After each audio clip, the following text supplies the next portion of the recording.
খেলতে যেতাম মেঘের দলে। একদিন এক মেঘবালিকা প্রশ্ন করলো কৌতূহলে, এই ছেলেটা নাম কি রে তোর? আমি বললাম ফুসমন্তর। মেঘবালিকা রেগেই আগুন। মিথ্যে কথা, নাম কি এমন হয় কখনো? আমি বললাম নিশ্চয়ই হয়, আগে আমার গল্প শোনো। সে বলল, শুনবো না, যা। সেই তো রানী, সেই তো রাজা, সেই তো একই ঢাল তলোয়ার, সেই তো একই রাজার কুমার পক্ষীরাজে, শুনবো না আর ওসব বাজে। আমি বললাম তোমার জন্য নতুন করে লিখবো তবে।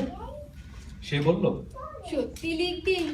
বেশ, তাহলে মস্ত করে লিখতে হবে, মনে থাকবে, লিখেই কিন্তু আমায় দিবি।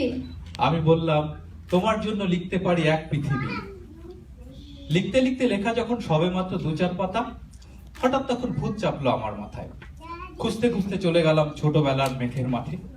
গিয়ে দেখি চেনা মুখ তো একটাও নেই এ তল্লাটে। একজনকে মনে হলো এরই মাঝে অন্যরকম।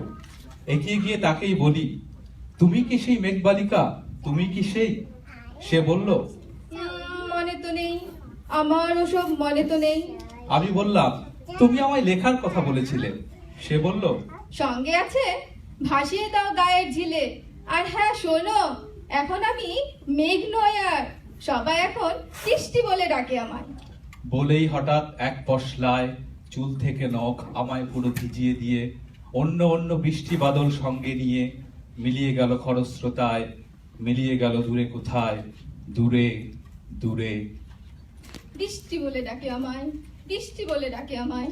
আপন মনে বলতে বলতে আমি কেবল বসে রইলাম ভিজে একসা কাপড় জামায়, গাছের তলায় বসে রইলাম, বৃষ্টি নাকি মেঘের জন্য।